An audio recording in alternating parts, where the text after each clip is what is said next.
Listo. Bueno, señores, entonces el capítulo 13 habla sobre la parte de virtualización. ¿Sí? Bueno, ah, al final del día de hoy, hoy por hoy, realmente, ¿qué es lo más importante de una red? Podríamos decir que los firewalls es la parte más importante de una red. Yo diría que no. La alta disponibilidad sería la parte más importante de una red. Tampoco. Habrá un elemento que realmente sea invaluable. En realidad yo les podría decir que realmente no hay uno, sino son varios. ¿Sí? Y correcto, estoy totalmente de acuerdo con lo que dice el señor Lizama, que depende para qué sea la red. ¿Sí? ¿Qué es lo que hablábamos en la clase anterior con respecto al diseño? ¿Sí? Entonces depende de lo que es el giro del negocio, depende para qué sea la red. ¿Sí? Pero a la final, el día de hoy, sí la red es importante para la función de una empresa, como cualquiera que sea. ¿Sí? Um, por ejemplo, ¿sí? Mis padres son contadores, ¿sí? Y por ejemplo, siempre me han mencionado que cuando ellos estudiaban contabilidad hacían, no sé si ustedes tuvieron la oportunidad o llevaron contabilidad en el colegio, eh, estaban las hojas de contabilidad, unas hojas largas, oficio con color rojo, azul, y donde uno hacía sus ejercicios de contabilidad, pues. La cuestión es que antes todo era manual, pues, ¿sí? Entonces, pero ahora, ¿cómo se llevan contabilidades? Por ejemplo, ahora es un programa, o sea, uno, Excel o otras herramientas y ya muchas cosas ya no son tangibles, ¿sí? O sea, imaginémonos el tema de las facturas, ya hasta las facturas ya son electrónicas, ¿no? Entonces, antes uno iba, llevaba su rimero de papelitos, eh, ¿y ahora qué está pasando? Ahora lo digitalizamos todo, ¿sí? Entonces, ahora, ¿cuál es el riesgo? Ahora, pues dado que todo eso ha ido evolucionando, por ejemplo, ¿cuál era el riesgo cuando teníamos los documentos físicos? Que se nos quemaran, por ejemplo, que les cayera agua, ¿sí? Entonces teníamos que, por ejemplo, tener un espacio en una vivienda, en un local o donde ustedes quieran, donde guardar la información contable, por ejemplo, ¿sí? Que bueno, hasta cierto punto ahora pues creo que la ley no se exige a uno 4 años, pues, pero igual no es una clase de contabilidad, pues. Eh, al- Voy al tema, al hecho de la información, ¿sí? Del resguardo de la información. Claro, el día de hoy, ¿dónde resguardamos nuestra información? Bueno, en mi laptop. ¿Y qué pasa si le pasa algo a mi laptop? Bueno, entonces tengo, por ejemplo, un storage en mi red y esa es una MISAN, ¿sí? ¿Y qué pasa si a mi SAN le cae virus o le cae o la hackean y la encriptan? ¿Qué voy a hacer? Ah, bueno, entonces si eso pasa, entonces yo tengo mi SAN o mi storage en Amazon, por ejemplo, ¿ya? Y simplemente es un espacio de memoria en algún servidor, en algún lado, quién sabe en dónde, eh, y se acabó, ¿sí? Entonces, simplemente lo que estamos migrando es de donde estábamos acostumbrados a hacerlo a nuevas formas. Y eso seguirá evolucionando, definitivamente. Eh, Computadoras cuánticas, o sea, cuánticas, ¿por qué? En el tema de velocidad de procesamiento, ¿no? Entonces, ¿qué necesitamos? Por ejemplo, en una empresa pequeña, probablemente sea un servidorcito ahí. Incluso, por ejemplo, una SAN ahora de varios teras, por ejemplo, podría ser del tamaño de un case que era antes, por ejemplo. O sea, algo muy pequeño. No necesariamente un servidor de Blade. O incluso hay unas que son re pequeñas, ¿ya? Y bueno, y ahí hay precios, marcas y una infinidad de cosas que podemos hacer, ¿sí? Incluso soluciones para Enterprise pensando en, por ejemplo, en branch, en empresas pequeñas que tienen sucursales remotas, por ejemplo, donde una misma SAN está en un lado, hacer VPNs. Entonces, wow, realmente antes el ingeniero de red solo miraba routing, ¿sí? Y el día de hoy, ¿qué es lo que está pasando? Realmente sí hay especialistas y hay especialistas en algunas áreas, pero hay empresas donde realmente no se le puede pagar a un especialista de 3 o 4 cosas, pues, ¿ya? O tener un especialista de cada área y entonces resulta de que el especialista debe ser uno, ¿sí? Y ahí es donde obviamente se nos complica la cosa, ¿sí? Entonces, todos los pormenores al final son muy apasionantes, ¿sí? Por decirlo de alguna manera, porque cada pedazo de la red es importante, ¿sí? Y si un pedazo de la red no funciona, o sea, nos da problema, ¿sí? Entonces, ah, hoy en día, ¿sí? El tema de virtualización, el tema de servidores, el tema de toda esta parte, ha incrementado la necesidad de qué? De seguridad sobre la información. Y por eso hay varias líneas, porque por ejemplo antes solo teníamos el firewall y el firewall filtraba absolutamente todo, pero ahora ya no tenemos firewalls a nivel de capa 3 y capa 4, sino ya tenemos firewalls a nivel de capa de aplicación, a nivel de inspección de paquetes mucho más profunda, ¿sí? Entonces, ahora tenemos todo un mundo de ciberseguridad que ha existido siempre. Sí, siempre ha existido, ¿sí? Pero no se le había dado un nombre bonito, ¿sí? Por ejemplo, yo recuerdo que hace muchos años había un término eh, que todo el mundo usaba, que era la granja de servidores. ¿Qué era una granja de servidores? Una granja de servidores es simplemente donde yo tenía mi mi server de correo electrónico, mi server de DHCP, mi server de DNS, mi server de FTP, mi server de storage, mi server de lo que sea. Yo tenía 10 servidores. Y esos 10 servidores que eran mi granja de servidores. ¿Sí? Pero ese término de granja de servidores sonaba hasta medio despectivo. ¿Sí? Entonces, ¿qué vino? Vino Cisco o vino alguien ahí de marketing. Dijo, no, no le podemos decir así. Digámosle data center. Y eso cambió.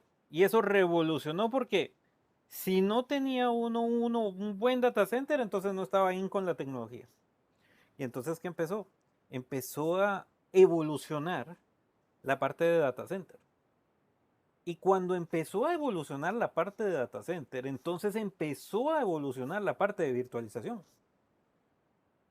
Porque antes no había una necesidad. Bueno, miento. Siempre ha existido la necesidad de virtualizar, pero antes no era posible. O por lo menos no como es hoy en día. Y mientras la gente lo use, volvemos a lo mismo. Mientras la gente use ancho de banda, mientras la gente use storage, mientras la gente utiliza virtualización, mientras el mercado solicite nuevas aplicaciones que permitan hacer nuevos servicios, entonces va a haber plata para investigación. Y media vez haya plata para investigación, entonces se van a crear nuevas fuentes. ¿Me explico? Entonces, ese es el punto importante. ¿Ya?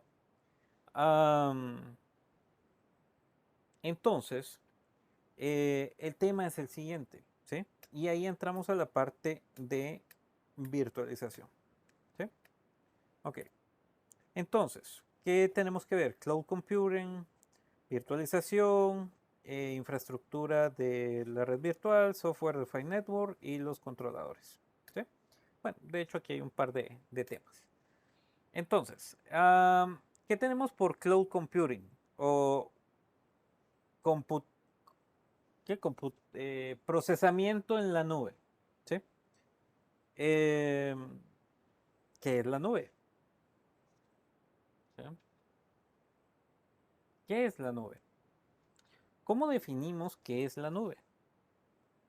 En realidad la nube no, o sea, no es algo etéreo que no existe y que está en ondas en algún lado, pues, o sea, realmente todo está físico en algún lado.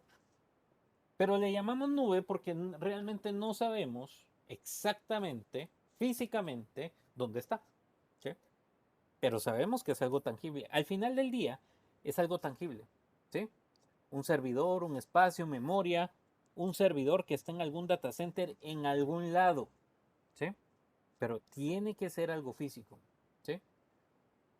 Entonces, le llamamos cloud a todo aquello que no está físicamente en nuestra infraestructura. ¿Sí?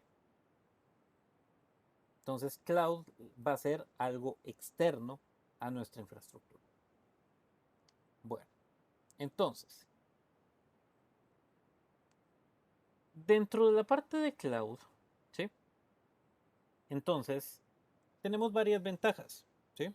Por ejemplo, una de las ventajas es que nos permite acceder a la información desde cualquier punto en cualquier momento, teóricamente, ¿sí? Entonces, la ventaja, ¿sí? Es que, por ejemplo, si yo voy a tener y yo tengo la necesidad de entrar a un servidor, ¿sí? Entonces, ¿qué tendría que hacer yo con mi servidor? Primero mi servidor, estoy hablando de un ambiente normal, ¿sí? No estoy hablando de cloud, ¿sí? Ahorita. ¿Qué pasa si yo tengo un servidor, ¿sí? Donde tengo almacenamiento, un storage de lo que ustedes quieran, ¿sí? La presentación de la compañía, ¿sí? No la llevo en mi máquina, sino está en un servidor en mi compañía, ¿sí? Y está aquí en Guatemala y yo me voy a El Salvador. ¿Qué necesito para acceder a ese servidor? Entonces, antiguamente, ese servidor necesitaba tener una IP pública. ¿Para qué? Para poderle llegar a ese servidor. Porque de lo contrario no era imposible poderle llegar, ¿sí? Luego aparecieron las famosas VPNs. Entonces ya con la VPN yo generaba una conexión de VPN, ya simulaba que estaba dentro de la red y a través de una IP privada entonces yo eh, podía acceder al dispositivo, ¿sí? Es una buena nota lo que menciona Víctor. Lo que menciona Víctor es que antes la VPN era el escritorio remoto. En realidad, el escritorio remoto, yo te diría que no es una VPN como tal, ¿sí? Porque en realidad el escritorio remoto era simplemente un acceso a la PC, pero no era VPN porque no estaba encriptado. Iba en texto sin cifrar. Hasta donde yo recuerdo en el tema de escritorio remoto. Ahora. No, por eso digo que antes de la VPN estaba el Ok, escritorio remoto. ok. Sí, estamos de acuerdo. Y en teoría GoToMyPC en ese momento encriptaba la información porque era Citrix. Correcto. Entonces, esos son eran los famosos primeros pasos de todo ese tema, ¿verdad? ¿Sí? Estamos hablando de hace, ¿qué? 15 años, ¿no? Más o menos. Sí, Entonces, más o menos, porque de ahí comenzaron a salir los clientes VPNs y el famoso DIN DNS. claro, entonces ya teníamos aplicaciones, pero ya empezó un desarrollo ahí para hacer otras cosas que antes no eran necesarias. ¿Por qué? Porque antes nadie lo tenía. ¿Sí? Entonces, justamente a lo que voy es justamente esa evolución. ¿Sí? Y esa evolución se dio, ¿por qué? Por una necesidad. Claro, en ese tiempo, por ejemplo, tener un servidor para storage era demasiado caro. ¿Sí? Demasiado caro. O sea, haber comprado una SAN de teras hace 15 años, o sea, hace 15 años los teras estaban en pañales todavía. Ya hoy en día ya uno consigue teras en cualquier lado, hasta los discos duros externos ya hay de una buena cantidad de megas, incluso hace como unos 10 años creo yo que ya habían discos duros externos de teras, ¿no? Pero antes solo teníamos gigas y los volúmenes de información que se guardaban no eran los volúmenes que hoy en día se guardan, ¿ya? Entonces vuelvo a lo mismo, la necesidad, ¿no? Entonces, eh, necesitamos esa parte, ¿sí? Entonces, Eh, entonces, entonces, no teníamos la suficiente plata para la parte de comprar el storage. Entonces, ¿qué pasaba? Vino las empresas y dijeron, bueno, ¿saben qué? Yo les voy a dar, entonces yo voy a comprar mi servidor, que me va a costar, no sé, $100,000, y entonces les voy a repartir a ustedes, ¿sí? Claro, entonces él eventualmente pagaba su servidor y uno le pagó un fee mensual por el alquiler de ese espacio, teóricamente, ¿sí? Entonces, de ahí aparecieron entonces los famosos servicios en la nube, ¿sí? Entonces, eh, obviamente, yo me tenía que, si mi servidor era local, me tenía que preocupar por la seguridad, por el sistema operativo, por un montón de cosas, ¿sí? Y entonces, ¿qué pasa con un servicio de cloud? El servicio de cloud es simplemente, mire, aquí están sus credenciales, aquí está la página web, la conexión segura va a ser tales y tales de encriptamiento y tales cosas, y cero bolas. No tuve que invertir en un firewall galletudo para crear miles de VPNs y para que aguantara la cantidad de tráfico que está llegando de todos lados, ¿sí? Entonces, resultaba o resulta mucho más atractivo para un montón de cosas, ¿ya? O por ejemplo, imagínense en Estados Unidos. ¿Por qué en Estados Unidos, por ejemplo, en el área de Miami o en algunos lugares, por ejemplo, existen los data centers?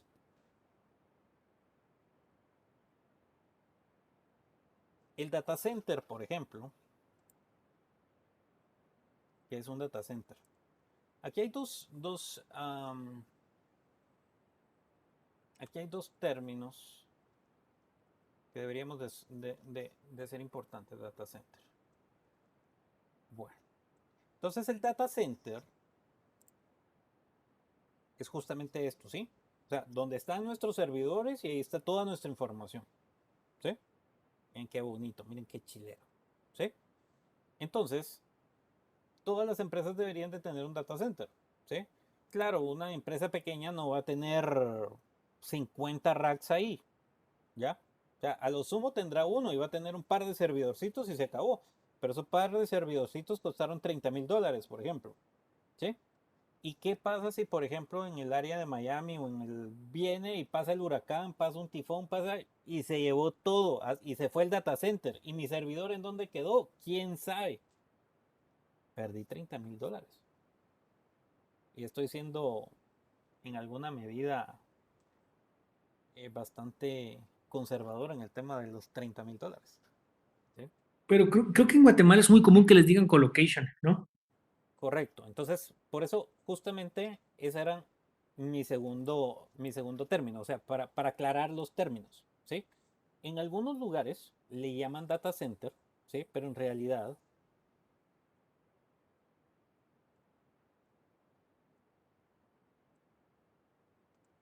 a ver si sale. No, location. Location, es que aquí no va a ser. Entonces, el que yo les, el NAP de las Américas. Esto es un colocation.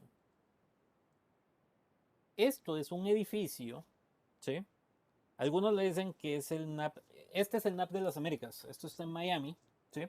Y es un edificio de varios niveles, no me acuerdo si tiene 8 o 10 niveles, y varios sótanos, donde está diseñado para albergar data centers, ¿sí?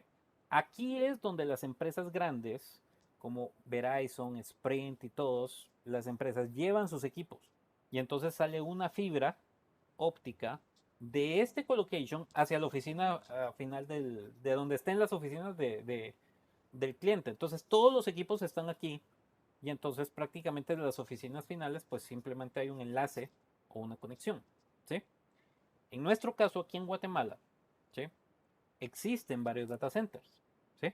Aquí tal vez cuál sería el peor escenario. O sea, aquí tal vez no es que nos vaya a pasar que se vaya a inundar o que, o sea, aquí es más fácil que se entren y que se roben las cajas, ¿sí? O el Entonces, bolo que pegue en el poste. cabal. Bueno, pero si el data center está en un segundo o tercer nivel, o sea, ahí no, difícilmente un accidente podría pasar ahí, pues, pero eh, más hacia salvaguardar ¿cómo se llama? La inversión a nivel de producto, ¿no? Entonces, aquí, por ejemplo, está Kio, está Claro, está Tigo, está GBM. Hay varias empresas que prestan esos servicios. Obviamente ellos eh, lo que hacen es esto. O sea, tienen, por ejemplo, aquí, les llaman cage, ¿sí? O una jaula. Y entonces en el cage tiene cierto espacio. Y entonces, vaya, yo quiero un cage para 5 racks, por ejemplo. Pero yo solo tengo uno. Va, entonces pongo ahí mi rack, aunque yo tengo espacio para 5. Entonces, pero yo voy a, es como un alquiler de una casa, ¿sí? Solo que en vez de que sea una casa es para albergar equipo, ¿sí? ¿Me explico? Para eso sirven los data centers. Claro, si ustedes ven aquí, esto está en lo último con el tema de cableado estructurado, ustedes no van a tener, o sea, energía eléctrica, aire acondicionado, cableado estructurado, o sea, ustedes pagan por todo eso, ¿ya? Si ustedes quieren una fibra óptica de 10 gigas, de 40 gigas, de 100 gigas, o sea, todo eso, todo eso va incluido, ¿sí? Obviamente uno lo tiene que pagar, y dependiendo de lo que pida, y hay data centers más grandes que otros, pues, ¿ya? A nivel de data centers, los llaman tier. Eh, sí, entonces, aquí ve. Entonces, los tier uno 2 3 y 4. Entonces, eh, ¿en qué radica el tier eh, de cada data center? Del tiempo en que ellos van a estar arriba, ¿sí? O sea, funcionando. El downtime, entre más, o sea, por ejemplo, un tier 4 es, creo que son 8 horas en un año, ¿sí? Que se va a ir que pueden ellos estar abajo, ¿sí? Por contrato. El SL al ser el Creo que Service son, Level en el Tier Agreement. 4 creo que nada más está Amazon y Azure de Microsoft. Sí, una cosa así. Entonces, o sea, es muy difícil llegar a esto, ¿sí? Entonces, por ejemplo, aquí hay Tier uno y Tier 2 aquí en Guatemala, hasta donde yo sé, ¿sí? Estas son certificaciones internacionales, ¿sí? Y, por ejemplo, en este caso, por ejemplo, Kio, Tigo, claro, entonces tiene que venir alguien de la Organización Internacional de Data Center a hacer toda la revisión y es como hacer un ISO más o menos, ¿sí?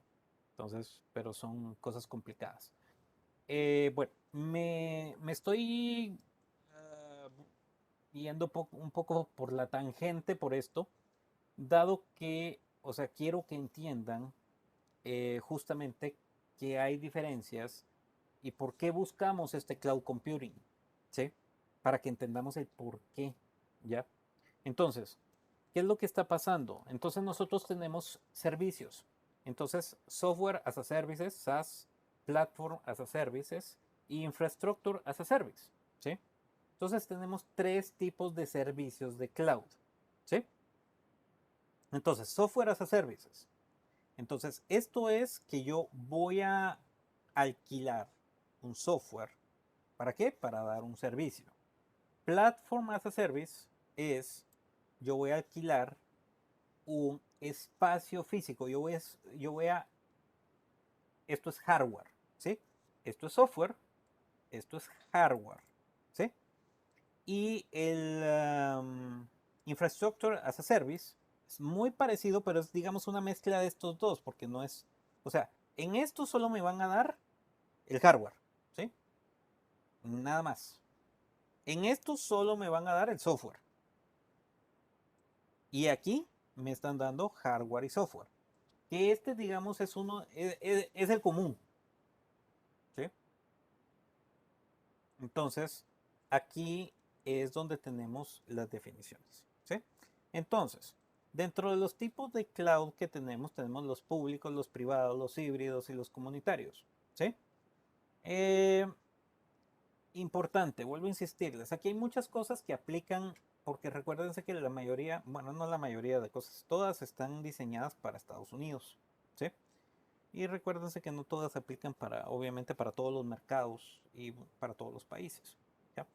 Entonces, por ejemplo, las cloud públicas son para, están diseñadas para todo el mundo, ¿sí? Cuando hablo de todo el mundo, hablo de empresas privadas, ¿sí?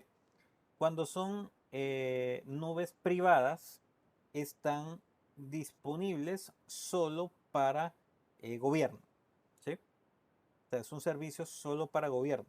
Entonces, por ejemplo, aquí en Guatemala, alguien que vaya a hacer un cloud solo para el gobierno, por ejemplo, yo creo que estamos claros de que nadie en su sano juicio crearía un imperio de servidores solo para servir al gobierno, ¿verdad? ¿Por qué? Porque si el gobierno no le compra o no le paga, entonces, o sea, ¿de qué sirve el negocio? Tiene que vivir, ¿no? Entonces, lo común es que sean híbridas, ¿sí? ¿Por qué que sean híbridas? Porque tienen parte pública y tienen parte privada, ¿sí? Entonces, obviamente, si el gobierno lo solicita o si lo solicita una empresa privada, entonces yo le puedo dar servicio de cloud a quien yo quiera, ¿sí? Entonces, pero por definición las públicas son para empresas privadas, ¿sí? Las privadas son para empresas gubernamentales, las híbridas para todo el mundo, ¿sí? Y las comunitarias son las que trabajan para las comunidades, ¿sí? Eh, no sé, como instituciones no lucrativas, si quieren verlo así, ¿ya? Pero bueno, realmente aquí yo no me centraría mucho en esto, aunque, importante, estas definiciones les sirven más en un tema ahorita en el examen, ¿sí? Porque obviamente si les ponen en el examen de las siguientes definiciones, ¿cuál corresponde a las public clouds, por ejemplo? Y les dicen gubernamental, definitivamente esa no es, ¿ya? Entonces, esta información sí es importante ahorita, al momento de que ustedes hagan el examen, ¿ya? Obviamente, si lo vemos desde el punto de vista de mercado, de nuestra realidad de Guatemala, pues obviamente nosotros lo que tenemos son nubes híbridas, ¿sí? Nadie va a poner solo un cloud público o un privado, pues, ¿ya? A eso voy. Bueno, entonces, aquí tenemos, que era lo que veníamos hablando hace un rato, ¿verdad? La parte entre data center y cloud computing, ¿sí? Entonces, el data center como tal, ¿sí? Era lo que les venía explicando, ¿verdad? Entonces, el data center como tal es el espacio físico donde van a estar mis servidores. Pero el data center regularmente se encuentra en mi, en mi empresa, ¿sí? A menos de que yo tenga esta parte del cloud computing, ¿sí? Que sea un servidor en la nube, ¿sí? Pero aquí hay dos cosas. El servidor en la nube puede ser un servicio que yo le compré a alguien, por ejemplo, a Amazon o Azure, ¿sí? Bueno, Amazon ya saben todos es Amazon y Azure es de Microsoft, ¿sí?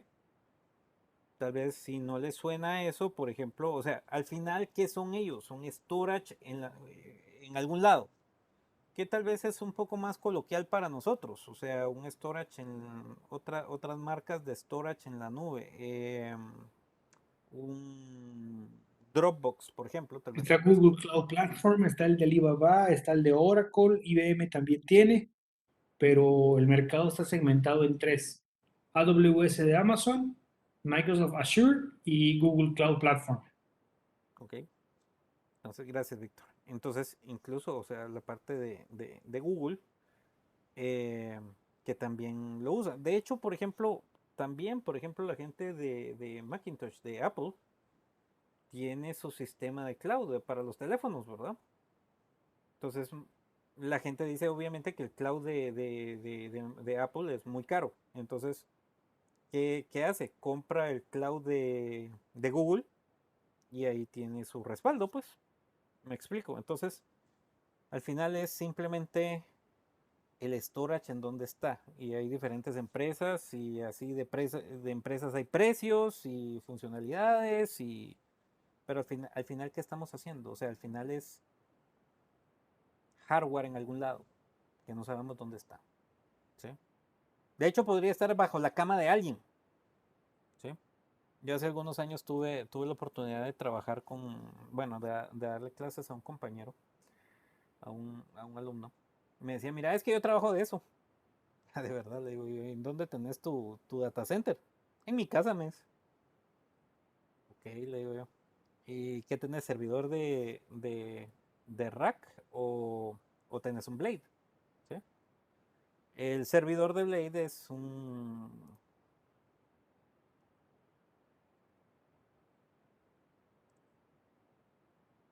algo como esto. ¿Sí? Entonces, un servidor donde le meto tarjetas que tienen discos duros, pues. ¿Sí? Entonces le digo, ninguna de las dos cosas, me dice. Entonces le digo, ¿y cómo tenés el storage si no tenés un servidor de Blade y, o, un, o un servidor? No, lo que tengo es una motherboard con discos duros externos. Entonces, bueno, le digo yo. Entonces, él le daba soporte a diferentes empresas y lo que él le ofreció a esas empresas fue darles storage. Entonces, obviamente, un monstruito de estos es caro. ¿Sí? Entonces, él simplemente compró ¿cómo se llama? Una motherboard que soportara más cantidad de discos de la usual y ahí metió su storage. ¿Funcional? Sí. Claro, obviamente él no cobraba lo que cobran las otras empresas y cobraba muchísimo menos, pues. Pero al final, o sea, el storage es el storage, como les digo, que esté bajo la cama de uno. ¿Sí?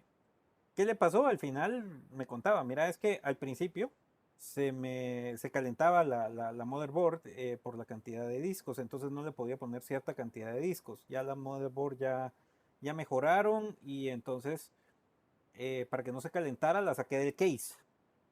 ¿Ok? Entonces tenía un aire acondicionado ahí medio para que no, para ayudar y de repente le cayó agua a la no sé qué y se chorreó y chispazo, ¿verdad? Puchica, ¿y qué hiciste? Gracias a Dios los discos duros no se me fregaron, se me fue la motherboard y entonces conseguí una motherboard que fuera antiagua. Y hay una motherboard antiagua y sí, y la buscamos, me la mostró y todo, o sea, y son cosas que uno a veces pasa, pero totalmente desapercibido, ¿sí? Y entonces existen, ¿ya? Entonces, entonces al final él prestaba sus servicios con eso, ¿sí? Entonces al final ustedes pueden poner, no sé, storagegt.com, ¿sí? Y prestar servicios de storage, aunque esté su servidor ahí echando punta en su casa, por ejemplo. Claro, ¿y qué pasa si se va la luz? Entonces deberían de tener aunque sea un UPS, ¿verdad? O sea, son cosas que uno va viendo en el camino, ¿sí?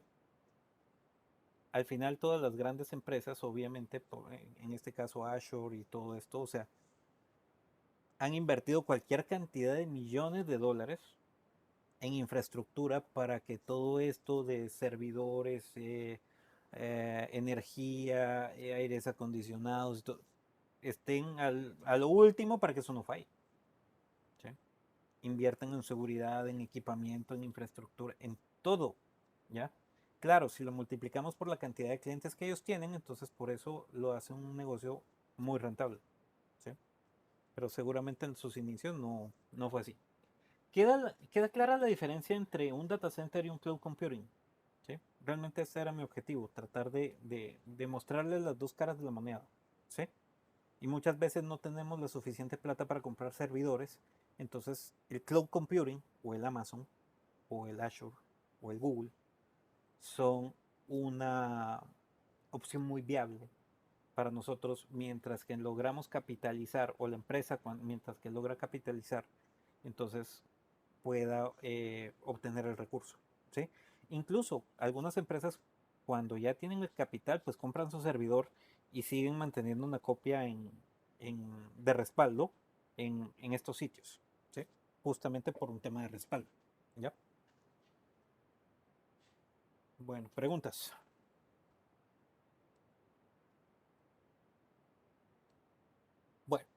Entonces, ah, en conjunto con la parte de cloud computing vino la parte de virtualización. ¿Sí? Entonces, hace 15 años, hace 20 años, hace 30 años, entonces teníamos servidores dedicados. ¿Sí? ¿Qué significaba servidores dedicados? Teníamos un servidor para correo electrónico, un servidor para bases de datos, un servidor para archivos, un servidor para DHCP, un Active Directory, un Radius, lo que ustedes quieran. ¿Sí? Entonces teníamos 10 servers. ¿Sí? Y probablemente, por ejemplo, los 10 servers tenían la misma estructura, los compramos todos iguales. Y resulta que el DHCP server, ¿qué necesitaba? Pues no necesitaba mayor cosa. Entonces, ¿qué teníamos ahí? Estábamos subutilizando un servidor. ¿Por qué? Porque le estábamos sacando el 1% al servidor, por ejemplo. ¿Sí? Entonces, eso no hacía sentido. ¿Ya? Mientras que teníamos el servidor de base de datos donde necesitábamos más capacidad y no la teníamos. Pero no teníamos plata para comprar algo más. ¿Por qué? Porque habíamos comprado otros servidores iguales. Entonces fue ahí donde se les ocurrió virtualizar, ¿sí? Es decir, tener una caja, ¿sí? Con un hardware específico e ir distribuyendo el hardware dentro de las máquinas virtuales. ¿Para qué? Dependiendo de la capacidad y la necesidad que se tuviera, ¿sí? Y ser así mucho más flexible en las cosas que se podían hacer.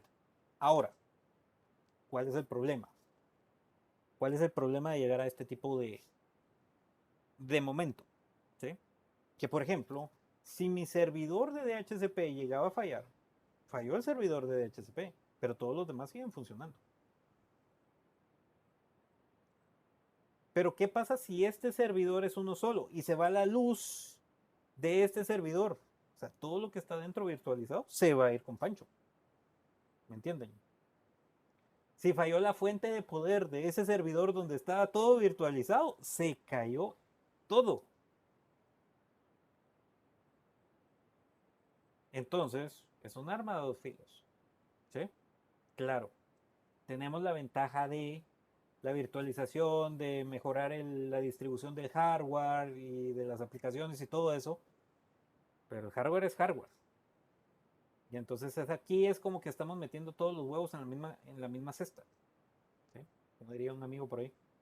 Entonces, eh, el tema es ir distribuyendo esa carga justamente dentro de lo que nosotros tenemos. ¿Sí? Entonces, aquí es donde dice, entonces yo ya puedo tener un clúster de servidores, por ejemplo. Entonces tengo, por ejemplo, no sé, por decirles, me imagino que Amazon así lo tiene, por ejemplo, algo en Estados Unidos, algo en Miami, por ejemplo, y tiene otro idéntico en Nueva York, por ejemplo. O tal vez ni esté tan lejos, tal vez en Texas. ¿Sí? Y entonces, ¿qué pasa si falló el de Miami? Automáticamente todo se replica en el de Texas. ¿Y qué pasa si falló Texas y Miami? Entonces todo se replica en Nueva York. ¿Y qué pasa si están los tres? Entonces, si están los tres, entonces se está distribuyendo la carga en los tres centros. En los tres centros, por ejemplo. ¿Sí? Obviamente, o sea, empresas como estas tienen servidores distribuidos en todo Estados Unidos. Ya, me explico. Entonces, a eso viene la parte de virtualización. Entonces, ¿qué necesitamos? Necesitamos una manera de administrar los recursos virtualizados. ¿Sí? A esto se le conoce con el nombre de eh, hipervisores. ¿Sí? Y de la misma manera, ¿sí? Hay hipervisores que son de marcas reconocidas, así como hay hipervisores también sobre Linux, que son open source, que son free. ¿Sí? Claro, yo respeto mucho para la gente que se mete en la parte de, por ejemplo, Linux y todo eso, porque la verdad conozco gente muy buena en eso. ¿Sí? y gente que sabe muchísimo de Progra y que le gusta la Progra y su vida es eso, ¿sí? Entonces, hay gente que le gusta, ¿sí? Particularmente a su instructor regularmente no le gusta mucho la Progra, sí le entiendo y todo, pero no es de mi, de lo más que me gusta, ¿no? Pero, entonces, vamos que los hipervisores nos permiten que distribuir justamente, ser el eslabón entre la máquina virtual, el sistema operativo dentro de la máquina virtual y las operaciones, y el hardware que nosotros estemos distribuyendo que necesitemos para esa máquina virtual, ¿sí? Para eso sirven los hipervisores, ¿sí? Bien, entonces hay de tipo uno y tipo 2. Simplemente los hipervisores de tipo uno son aquellos que están en la línea base del hardware de la máquina. Y los de tipo 2 son el hipervisor del hipervisor, por decirlo de alguna manera. Cuando tenemos varias máquinas virtuales, entonces ese hipervisor, cada maquinita virtual tendrá un hipervisor o un mini hipervisor, por decirlo de alguna manera. Y el hipervisor uno es el que controla todos los hipervisores pequeños, ¿sí? Entonces, ¿cuántas máquinas virtuales pudiese yo crear dentro del hardware? Pues todo eso va a depender, no va a haber una cantidad específica, sino todo va a ir amarrado a la cantidad de hardware que yo vaya distribuyendo sobre cada una de las máquinas virtuales que yo vaya creando. Sí. Claro, lo más bonito de todo esto, por ejemplo, es que también ustedes pueden crear copias de la máquina virtual y entonces si algo se llegara a fregar de la máquina virtual y tienen un backup, es mucho más sencillo hacer una restauración de una máquina virtual desde un backup, ¿sí? Por ejemplo, antes, ¿qué pasaba? Antes uno tenía que formatear la máquina, pasaba 2 o 3 horas ahí formateando, vamos a comer, ¿verdad? Ya cuando regresábamos, ya falta como hora y media, y entonces uno terminó y entonces a instalar el aplicativo. Entonces, también todo esto con la parte de los hipervisores y las aplicaciones y las máquinas virtuales vino a solucionar el impacto del downtime en, en los diferentes esquemas, ¿sí? Entonces, esto es bastante útil, ¿sí? Entonces, en una red compleja de virtualización, por ejemplo, todo esto virtualizado, yo puedo tener una SAN, una Storage Area Network, puedo tener NAS, puedo tener servidores virtualizados para diferentes servicios. Aquí puedo tener una gran cantidad de cosas y este es un mundito dentro de la parte de networking, ¿sí? Entonces, obviamente es mucho más especializado lo que se necesita saber porque aquí estamos hablando de mucho de la parte de sistemas operativos, ¿sí? Bueno, ¿alguna pregunta hasta el momento? Preguntas, preguntas.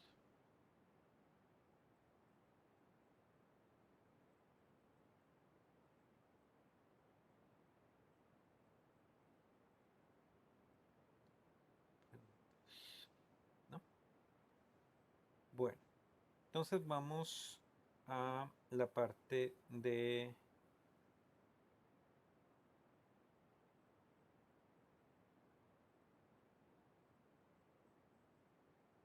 SDN, ¿sí? Software Defined Network.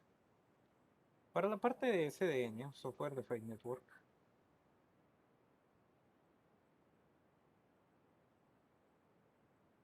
se utiliza para la parte de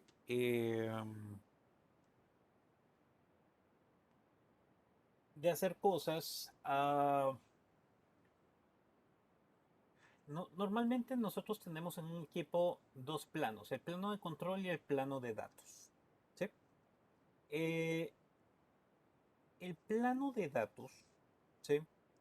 Es donde típicamente se mantiene toda la información del ingreso y del output de las interfaces, o sea, del tráfico como tal. ¿Sí? El plano de control es el plano que toma las decisiones. ¿Sí? Es decir, lo que sube a capa 2, lo que hace el análisis de capa 2 o de capa 3 y entonces se procesa para tomar una decisión. ¿Sí? Entonces, regularmente hay una parte donde se integran esos dos, ¿sí? Y entonces hace que la toma de decisiones sea más rápida. En Cisco, esto se le conoce como Ceph, ¿sí? Eh, entonces Ceph es una tabla medio híbrida entre el data plane y el control plane para tomar las decisiones rápidamente, ¿sí? Entonces, usualmente cuando nosotros tenemos la información de capa del enrutamiento o del procesamiento de los equipos, entonces nuestro switch va a tomar la decisión de hacer lo de capa 2 o lo de capa 3 y punto, hasta ahí se acabó. ¿Por qué? Porque el router o el switch están diseñados para eso nada más. ¿Sí? Entonces el switch, ¿qué va a hacer? El switch simplemente va a decir, toma la dirección MAC y en la dirección MAC va a tomar una decisión. ¿Cuál es la decisión que puede tomar a nivel de MAC? Si está en la tabla, hace un unicast y si no está en la tabla, hace un broadcast. ¿Sí? Punto. Y eso es lo más que él va a hacer. ¿Por qué? Porque en capa 2 así funciona. Y así lo hemos aprendido. Si esto fuera un router, ¿qué decisión va a tomar? Bueno, si fuera un router, entonces toma decisiones a nivel de capa 3. Se verifica cuál es el IP destino, se busca la dirección IP de red destino, con eso se va a la tabla de enrutamiento, la tabla de enrutamiento se busca la red destino y se hace forward hacia la interfaz de salida, se vuelve a encapsular y se manda. ¿Sí? ¿Por qué hace eso el router? Porque eso es lo que dice su programa. ¿Ya? Entonces, ¿por qué el AP? ¿Por qué el firewall? ¿Por qué los N dispositivos hacen o funcionan de la manera que funcionen? Porque están diseñados para. ¿Sí? Ok. Entonces, prácticamente SDN, ¿sí? Es ir un poquito más allá de lo que el router o de lo que switch o de lo que los dispositivos pueden hacer. ¿Sí? Entonces, utilizamos SDN ¿para qué? Para virtualizar procesos adicionales dentro de los mismos dispositivos. O sea, porque a la final es una caja. Al final, o sea, al final el server, ¿qué es? Hace muchos años hay una tendencia que todavía no se ha marcado en el mercado. Eh, y no sé qué tanto tiempo llegue para que esto llegue a las redes de datos en producción. ¿Sí? O sea, ahorita, por ejemplo, cuando uno diseña, tiene un router, del router el switch de distribución y los switches de acceso, y se acabó. Ese es el diseño de red. ¿Sí? Y así ha sido en los últimos, no sé, 30 años, 40 años, qué sé yo. ¿Sí? Por lo menos les puedo dar fe que así ha sido los últimos 15 años. O de los 20 años que yo tengo trabajar en esto, así ha sido. Y no ha cambiado. Pero, por ejemplo, hace 10 años yo escucho mencionar, o sea, al final, ¿qué es un router? O al final, ¿qué es un switch? ¿Cuál es la diferencia entre el router y el switch? Uno, la cantidad de interfaces, ¿cierto? Y dos, el programa que toma las decisiones. No hay más nada, ¿sí? Al final, ¿podría ser un servidor un router? ¿Sí o no? Sí. ¿Podría ser un servidor un switch? Sí. ¿Qué es lo que necesita el servidor para hacer un switch? La Más tarjetas de red. más tarjetas de red, ¿sí? Y el software que haga la funcionalidad del switch. ¿Y qué necesita un servidor para hacer un router? Las Más tarjetas de interfaces red. y el software. De hecho, hoy en día hay empresas que se dedican a crear software justamente para routing y para switching. Incluso ya tienen para firewalls. Entonces ustedes compran su servidor. ¿De qué marca quieren el servidor? No importa si es Dell, si es HP, si es micro no sé qué, si es lo que ustedes quieran. Solo necesitan una caja, un hardware. ¿Qué sistema operativo le van a montar? El que ustedes quieran. Y ya sobre ese sistema operativo virtualizan un router, virtualizan un switch y se acabó la historia.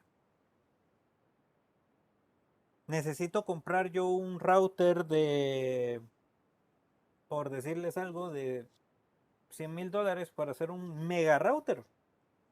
No, necesitaría un mega servidor. ¿Cuánto me puede costar un mega servidor? Unos 30,000, unos $40,000. La mitad de lo que me costaría un router. Y de ahí, digamos, unos 10,000 o unos $20,000. Digamos que caramente me salió en $80,000. Y comprar el router galletudo me salía en 100. Me ahorré $20,000. Claro, ¿qué me estoy ahorrando ahí? Que el router es Cisco. Y yo ya sé que es ENA, CONFT, hostname tal y tal cosa. Y entonces se configura como ya sabemos que se configura. ¿Qué pasa con el software que tengo que instalar en el servidor? Me tengo que pelear con toda la parte de virtualización. Si no lo instalé bien, tengo que ver qué hago y me tengo que quebrar la cabeza con el software. Entonces, valen los $20,000 quebrarme la cabeza y no tener vida mientras que aprendo cómo funciona el software. Y si al final no funciona como yo espero que funcione, entonces pararé. Ahí es como decimos nosotros, ¿verdad? Lo barato sale caro al final. ¿Sí? Entonces al final, ¿saben qué? No, esta vaina no funciona, mejor compramos el router Cisco, ¿verdad? Y entonces por eso el mercado no ha terminado de cambiar hacia esa parte, pero sí hay muchas empresas que lo hacen. Y de hecho, empresas muy interesantes, ¿ya? Y lo hacen por licenciamiento. Y por ejemplo, lo que hacen es que eh, lo hacen por interfaces de 100 gigas o de 40 gigas o de 10 gigas. Entonces, dependiendo del ancho de banda que vaya a tener el servidor, entonces lo pueden manejar por licencia. O sea, la verdad es que es muy interesante ese esquema, ¿sí? Pero es algo que ya existe. Bueno, volviendo al tema de SDN, entonces es justamente SDN es crear aplicaciones que el router o el switch puedan hacer adicionales, ¿sí? Para un control, ¿sí? Por ejemplo, una de las cosas que yo les podría decir más interesantes que yo he visto, por ejemplo, y es en algunos ISPs. Por ejemplo, ¿qué pasa si yo, por ejemplo, le quiero dar ¿cómo se llama? De alta o de baja a un servicio, al servicio de Víctor, por ejemplo, o al mío, ¿sí? Entonces, por ejemplo, a mí me tienen que pasar una nota de cambio y me dicen la nota de cambio. Mira, hay que darle de baja al cliente 2020, ¿ok? Entonces, ¿dónde está el cliente 20? Veo el cliente 2020 está en Chiquimula, por ejemplo, entonces en la interfaz giga 01.54. Ok, entonces entro yo al router, está shutdown. O sea, pero yo entré, vi la orden y hice todo el proceso. ¿Sí? SDN lo que buscaría es que fuera un formato donde se le metieran los datos y entonces el mismo SDN entrara, hiciera telnet al equipo, entrara a la interfaz y le dieran shutdown a la interfaz sin necesidad de una persona humana. Esto ya pasó. ¿Y cuándo pasó? En la revolución industrial, ¿cierto? Cuando automatizaron las máquinas, ¿cierto? O sea, las máquinas, o sea, eventualmente sí hay necesidad de un control humano, porque eventualmente sí es necesario.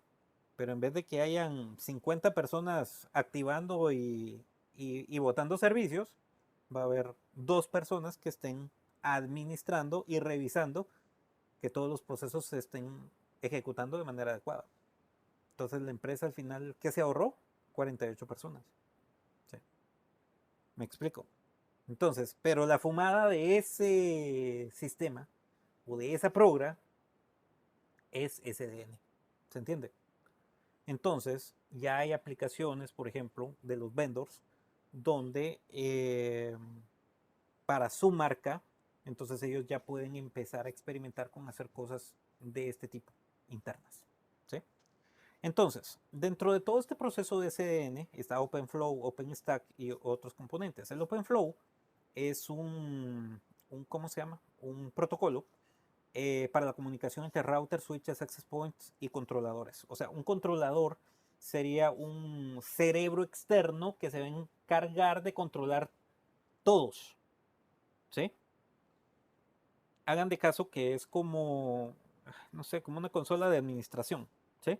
Entonces, cada uno va a pensar por sí solos, pero este señor, ¿sí? Este controlador externo, va a tener control sobre un proceso específico de SDN, por ejemplo. ¿Ya? Claro, los equipos lo podrían tener interno, ¿ya? Pero ¿qué pasa si lo tienen interno? Consumiría el CPU de los equipos. Entonces, si yo no quiero consumir el CPU de los equipos, entonces tendría que poner un controlador externo para que se encargara de todo esto, ¿sí? OpenStack, OpenStack es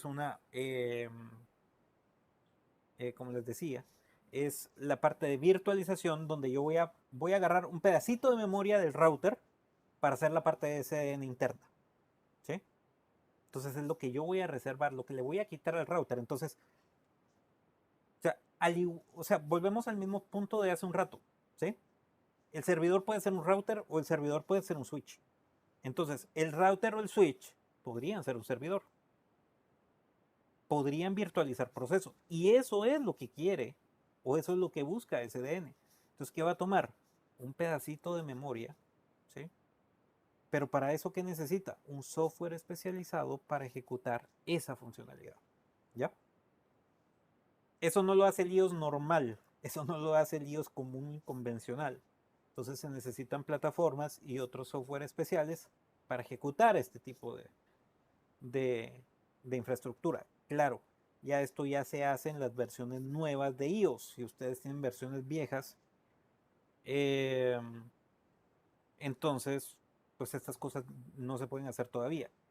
Yo en lo personal soy un poco reacio y no es que sea reacio del tema de que esté en contra de la evolución de la tecnología. No, realmente estoy en pro de la evolución de la tecnología. En lo que estoy en contra es que muchas veces lo agarran a uno de conejillo de indias, ¿sí? Y entonces que lo agarran a uno de conejillo de indias no es gracioso, ¿sí? ¿Por qué? Porque en ese proceso de conejillo de indias, eh, mira, esto no funciona, mira, ya esto ya le dimos, ya todo, se abre un caso con el proveedor, ni el mismo proveedor sabe cómo funciona, y entonces regresamos a como estaba antes porque no funciona, ¿sí? Entonces, hay mucha tela que cortar, ¿sí? Entonces, SDN no es una tecnología nueva, ¿sí? Pero tampoco es una tecnología tan desarrollada, ¿sí? O sea, hay que tener cuidado. Entonces, en ambientes, por ejemplo, como les digo, de los ISPs y ese tipo de cosas, o sea, sí es muy interesante desde el punto de vista porque se ahorra obviamente mucho en el tema del OPEX. El OPEX es la parte operacional, ¿sí? Que al final son los ingenieros, es todo la gente humana, ¿sí? Que opera, ¿ya? Entonces, bueno, entonces tenemos una estructura aquí normal de, ¿cómo se llama? De SDN. Tenemos la parte de data plane, que son todos los equipos, el control plane, que es toda la parte de routing, toda la parte del pensamiento, ¿sí? Y la parte de las aplicaciones, ¿sí? Entonces con esto ya vienen los orquestadores, los controladores, ¿sí?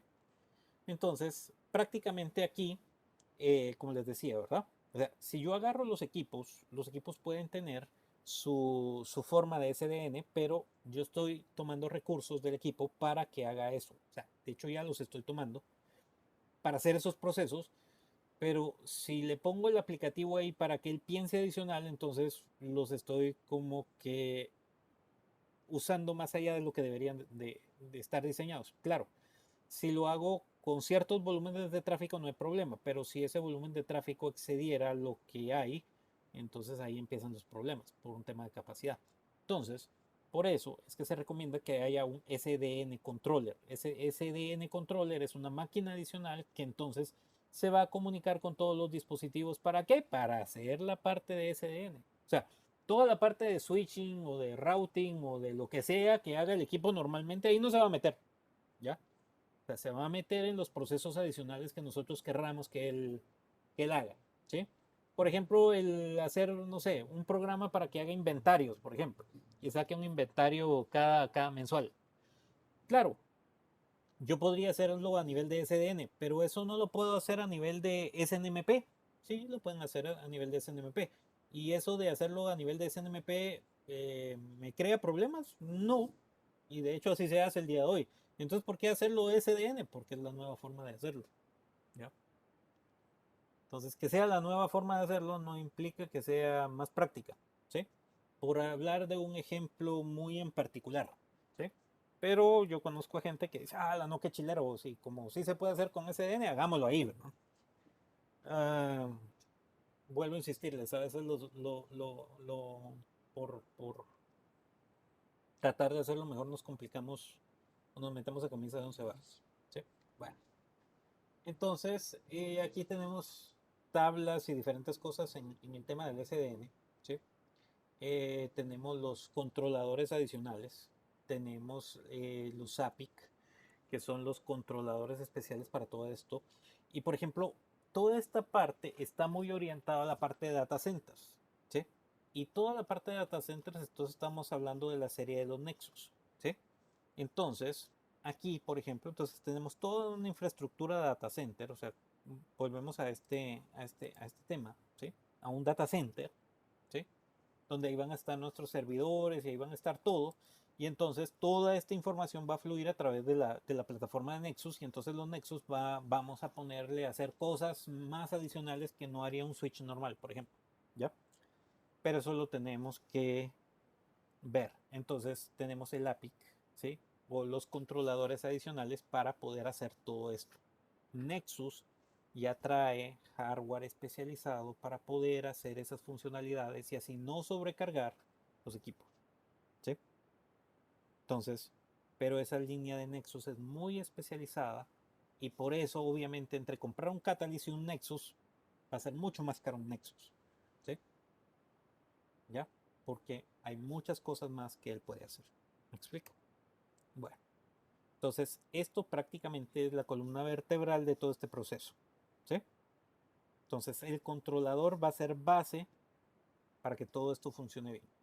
Si no, estamos fritos. ¿Sí? Entonces ya virtualizamos procesos dentro de las mismas cajas. Eh, bueno, entonces los tipos de SDNs, los que controlan los planes, OpenFlow para comunicarnos entre los diferentes dispositivos. ¿Sí? Entonces lo normal es que el aplicativo esté dentro del dispositivo o tengamos un SDN controller, ¿sí? Que es un cerebro fuera de los dispositivos. La otra manera de hacerlo es que tengamos policies, ¿sí? Entonces los policies, digamos que son como pequeños programitas que van a funcionar dentro de los dispositivos para hacerlos, ¿sí? Esto es el ambiente tal vez más normal, porque por ejemplo en routing, el famoso Policy Based Routing, es como hacer una ACL para enrutamiento, ¿sí? Justamente eso. Eh, entonces tenemos toda esa parte. ¿Sí? Bueno, el EMF, el M, perdón, entonces es un dispositivo o una consola de administración que entonces nos va a mostrar en una plataforma, algo así como SNMP, cómo está la infraestructura. ¿Sí? Esto es software. ¿Sí? Y entonces esto nos va a ayudar a toda la parte de administración de los dispositivos. Ojo, no todos los dispositivos funcionan acá. ¿Sí? No es que, sí, yo tengo una infraestructura de switches acá y ya lo quiero meter todo SDN. O sea, primero hay que chequear compatibilidades. ¿Sí? Esto es todo un mundo, señores, ¿sí? Y Cisco, créanme que aquí habla muy escueto, muy por encimita de todo este tema, ¿sí? ¿Dónde mete Cisco toda esta parte para desarrollar y para entender bien? Eh, en el curso de DevNet, ¿sí? Es ahí donde Cisco desarrolla, que es otro módulo adicional, ¿sí? Publicidad aparte, ¿verdad? También se da en la universidad. Creo que ese no es de 3 meses, sino ese creo que es de 4 meses, eh, para esto, ¿sí? Bueno, entonces vamos a parar acá.